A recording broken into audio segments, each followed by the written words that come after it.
आज के विपक्ष की नीड है, जरूरत है, इसमें सहयोग करें। मैं मानता हूं लोकसभा के चुनाव में अखबारों में आता है कि फलाचन लड़ेंगे, फलाचन नहीं लड़ेंगे। पार्टी ने हर तरीके से एक्सरसाइज करके निर्णय लिया है, वो छोटा हो या बड़ा, कोई नेता हो जिसको पार्टी संवाद योग्य समझेगी, निर्देश देगी, उसको चुनाव लड़ना है।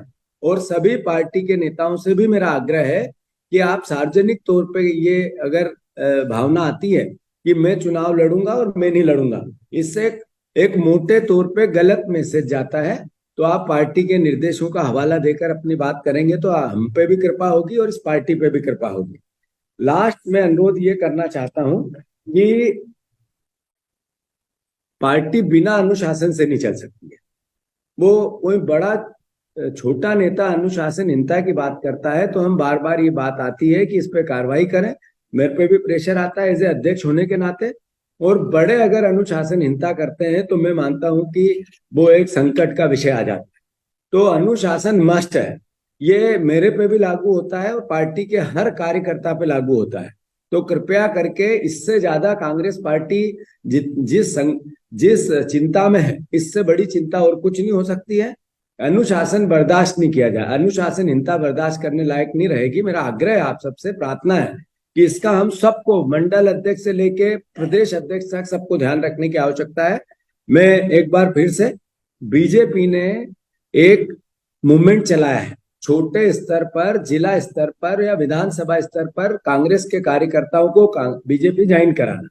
उसमें वो चिन्हित करते हैं किस व्यक्ति को पद की लालसा है, वो चिन्हित करते हैं किस व्यक्ति का क्रेशर चल रहा है, किस नेता की बसें चल रही है, किस नेता के अवैध धंधे, किस पे पुलिस और प्रशासन का प्रेशर बन सकता है। ऐसे लोगों को चिन्हित करके बीजेपी ज्वाइन करा रहे हैं।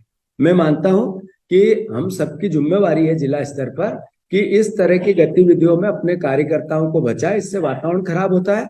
और फिर से मैं आप सबसे आग्रह करता हूं कि जो पार्टी का छोटा कार्यकर्ता, उसको सम्मान देने की आवश्यकता है। और ऐसे अवैध धंधे करने वाले नेता अगर बीजेपी में जा भी रहे हैं तो उसकी, मैं मानता हूं हम सब सहमति से, कि इसकी ज्यादा चिंता भी नहीं करना चाहिए।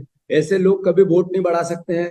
हमारे से प्रतिष्ठा ली, हमसे पद लिया, हमारी टिकट लेके चुनाव लड़े, नाम कमाया, इस लायक बने कि उनकी लोग बात करें कि वो बीजेपी में जा रहे हैं तो उनका अखबार में आए।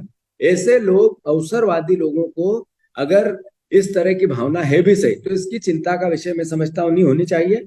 फिर से मैं आप सबको बहुत धन्यवाद देता हूं। जैसा कि अभी भारत जोड़ो न्याय यात्रा को लेकर बात हुई, पार्टी जो कार्यक्रम बनाती है, वचन पत्र भारतीय जनता पार्टी का मोदी गारंटी, इसको लेकर हम एक विस्तृत, आप लोगों को समय समय पे हमारा जॉब है, काम है कि हम बीजेपी के कुशासन को, उसने जो बोला उसको इम्प्लीमेंट कराएं, नहीं तो इसका एजिटेशन करें। अभी सबसे बड़ा मुद्दा है किसानों को जो 3100 रुपए धान और 2700 रुपए गेहूं, इसको लेकर पार्टी एग्रेसिव तरीके से बीजेपी के खिलाफत करेगी। हम सब, बड़े नेता से लेके छोटे नेता, इस बीच में